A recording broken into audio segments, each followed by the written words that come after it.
উত্তৰ প্ৰদেশৰ মিৰাটত মোদীৰ নিৰ্বাচনী প্ৰচাৰ অভিযান বিশাল জনসভাত অংশগ্ৰহণ কৰিছে প্ৰধানমন্ত্ৰী নৰেন্দ্ৰ মোদীয়ে আগবঢ়াইছে প্ৰধানমন্ত্ৰী মোদীৰ সভাৰ পোনপটীয়া সম্প্ৰচাৰ गैस सिलेंडर देकर धुएं से मुक्ति देने का काम भी आपने हमें सेवा करने का मौका दिया, हमने करके दिखाया। देश भर में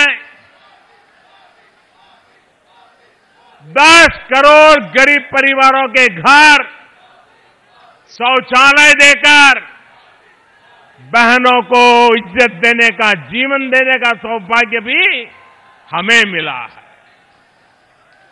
1.5 करोड़ से अधिक गरीब बेघर परिवारों को अपना पक्का घर भी हमारी सरकार ने ही दिया है। देश के 2.5 करोड़ से अधिक गरीब परिवारों तक पहली बार बिजली कनेक्शन देने का काम भी हमने ही किया है। 15 करोड़ से अधिक बिना गारंटी के ऋण देकर युवा साथियों को स्वरोजगार से जोड़ने का काम पहली बार एनडीए ने ही किया है। सामान्य वर्ग के गरीबों को, और मुझे विश्वास है कि जब ये खबर आपने सुनी होगी, आपका सीना चौड़ा हो गया होगा। सामान्य वर्ग के गरीबों को 10% आरक्षण देने का ऐतिहासिक फैसला भी हमने ही लिया।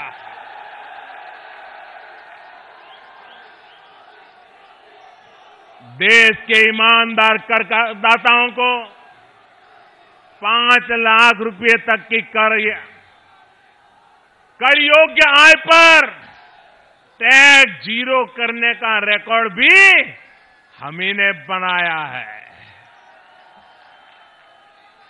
साथियों, समाज का ऐसा कोई व्यक्ति नहीं है और देश का ऐसा कोई कोना नहीं है जो विकास के हमारे इन कामों से अछूत रहा हो। सबका साथ, सबका विकास की हमारी यही सोच है जिस पर नए भारत का निर्माण हो रहा है। 11 अप्रैल को आपका वोटिंग 11 अप्रैल को है ना? 11 अप्रैल को है ना? 11 अप्रैल को जब देश पहला वोट डालेगा, जब पहली बार वोट डालने वाला हमारा युवा बूथ में जाएगा, तो वो ईवीएम पर कमल के निशान पर उंगली दबाने से पहले विकास की इस तस्वीर को लेकर के जाने वाला है। साथियों, आपके चौकीदार की सरकार ने जो हासिल किया है वो तब और साफ हो जाएगा जब 2014 से पहले के भारत, यानी आपके इस चौकीदार के आने से पहले की स्थिति से जब आप तुलना करेंगे। जरा एक बार उन पुराने दिनों को जरा याद करिए और मुझे बताइए, इन महामिलावटी लोगों की सरकार जब दिल्ली में थी, तब देश में आए दिन बम धमाके होते थे कि नहीं होते थे? मैं दोबारा पूछूं, जब ये महामिलावटी लोग बैठे थे दिल्ली सरकार में, तब आए दिन देश में अलग अलग कोने में बम धमाके होते थे कि नहीं होते थे? ये महामिलावटी आतंकियों को संरक्षण देते थे कि नहीं देते थे? ये आतंकियों की भी जात और उनकी पहचान देखते थे कि नहीं देखते थे? उसके आधार पर तय करते थे कि आतंकी को बचाना है या सजा देनी है। बताइए भाइयों, ऐसा होता था कि नहीं होता था?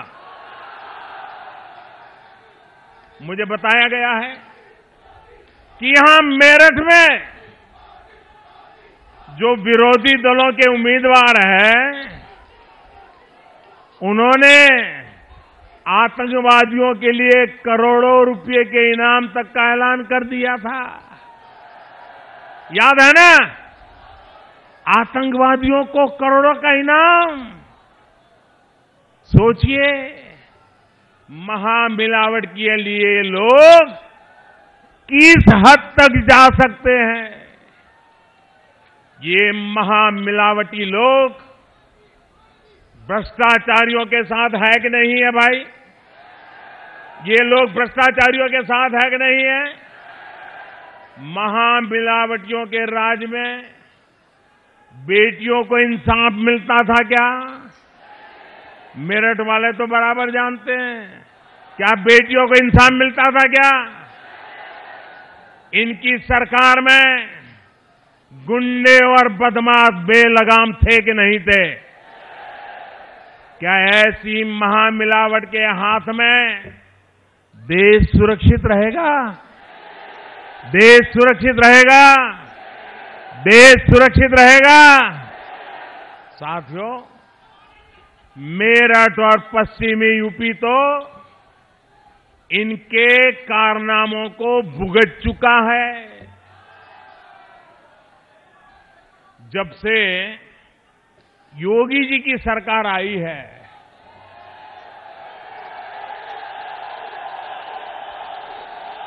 तब से गुंडों और बदमाशों में डर है, भय है। बेटियों के साथ अत्याचार करने वाले आज 100 बार सोचते हैं कि नहीं सोचते हैं?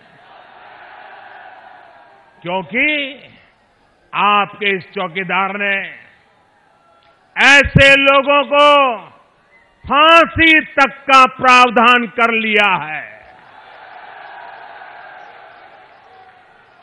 ये बातें मैं आपको इसलिए बता रहा हूं क्योंकि हम सभी मिलकर बीते 5 वर्षों में भारत को जिस स्थिति से निकाल कर लाए हैं, इसको और मजबूत करना है।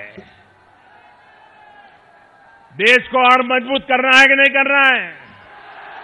देश मजबूत होना चाहिए कि नहीं होना चाहिए? मजबूत देश के लिए मजबूत सरकार चाहिए कि नहीं चाहिए?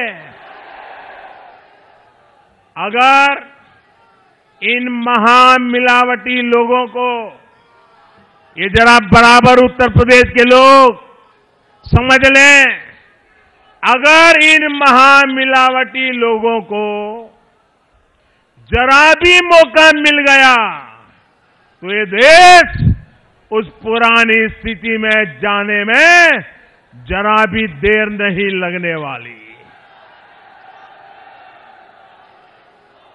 ये कितने बेचैन हैं, कितने बौखलाए हैं। ये 2 महीने से देश बहुत साफ साफ देख रहा है। भाइयों और बहनों, आज स्थिति है कि कुछ दिन पहले तक जो लोग इस चौकीदार को चुनौती देते फिरते थे, अब रोते फिर रहे हैं। मोदी ने ये क्यों किया? मोदी ने वो क्यों किया? ये मोदी ने पाकिस्तान में आतंकियों को घर में घुसकर क्यों मारा? ये मोदी ने आतंकियों के अड्डे को नष्ट क्यों किया? रो रहे हैं।